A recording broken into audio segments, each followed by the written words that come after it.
All right. So, this is number 7 for us here. We're just kind of grinding through it. Got a few things done yesterday. Hopefully, get some more done today and tomorrow, and move into next week. Conditions were good for us yesterday. We had some good work in there with the wet field, wet ball, and so forth. So, a little different today. We'll take whatever comes and try to make the most out of it.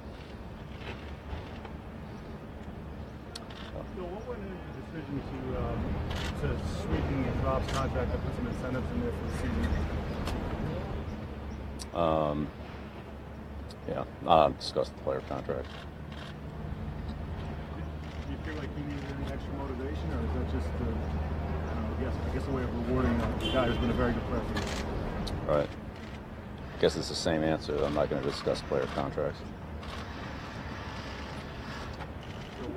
You learned about Coney really, just from the last 2-3 months of having him here that maybe you didn't know before? Yeah, I didn't really know Coney much at all.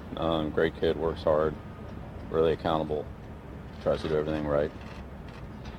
He's listed at 275, which is probably a little bit heavier for maybe an edge position, maybe traditionally than we've seen here. I don't know if you'd agree with that assessment, but does he remind you of anyone at that spot that you've had in the past, just from a body type? Well,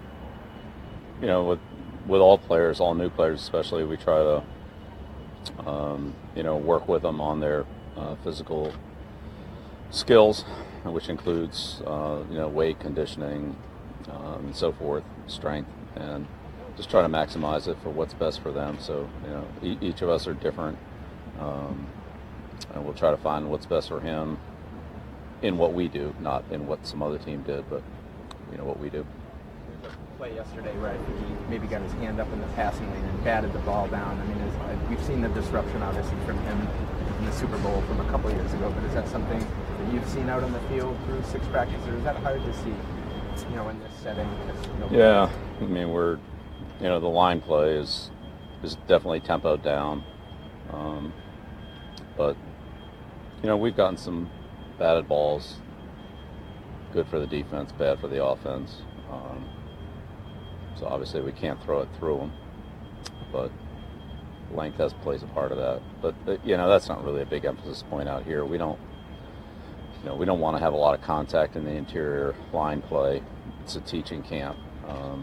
Skill guys can run around, but we don't have many running plays, hardly any. And the passing plays, we don't want to power rush the lineman into the quarterback and things like that. So. We'll see more of that in camp. I don't think it's that big a deal right now. Bill, what have you seen from James Devlin and how much he's grown over the years coming in as a practice squad for you? Yeah, James works hard. He's improved every year. One of the strongest players on our team. Very dependable, smart. He helps us in a lot of different ways. He does a lot of the unsung, dirty jobs. He goes into the corner and gets the puck. He doesn't stand in front of the net and put it in, but he goes and digs it out. Bill, both Jimmy and Jacoby spoke of the competition in the quarterback's room. Even right now, I know you say it's a teaching camp, but it sounds like they're pretty competitive. How would you describe the competition level among those 3 guys? Well, I think it's competitive on the team, to learn and get the assignments right and come out here and do it right. It's not a, physically competitive camp, but yeah, sure, it's competitive to learn and execute the opportunities that we get to do that. Yeah, absolutely. I'd say it's across the board, though, in all positions. I'd say to us, it looks like there's a pretty clear-cut hierarchy at that spot for you guys, but does it feel like a competition where they're all competing against each other for time? I think we have competition throughout our entire team, and I think that'll, whatever happens will be decided by whatever the players earn in training camp. Nobody's going to make the team out here in this week or next week. It's not what this is for. But it'll put them in a position to compete later on, and then we'll see what happens. Looks like you've had some college coaching staff here at practice. Yesterday was, I think, Florida, and today it looks like Vanderbilt. Any reason you guys have those coaches out here? We've had them here. Yeah, we've had them here every year. We've had a lot of coaches come through here. We go to see them. They come to see us. we open our doors to them. Sure, we have good relationships with a lot of the colleges, and again, the colleges do a great job of accommodating our scouts and coaches in the off season into their programs to give us information about their players, and we reciprocate. Bill, with all that you've accomplished in your coaching career, what are some things left that you still want to accomplish? I'd like to go out and have a good practice today. That would be at the top of the list right now. What's after that?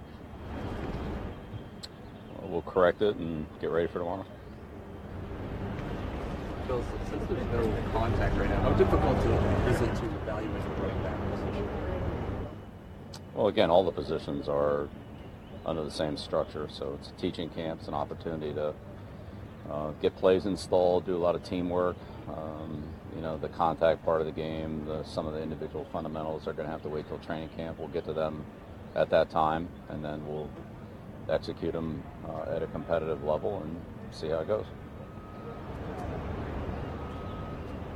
What sort of development have you seen from Gino Grissom since he came here as a rookie?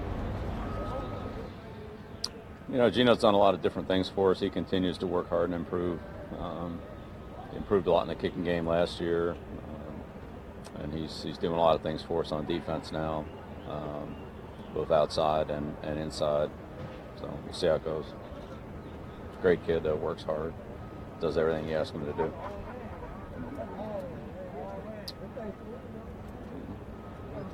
James O'Shaughnessy, who you guys acquired in the trade from the Chiefs. What was it about him that just made you want to work with him and see what he might be able to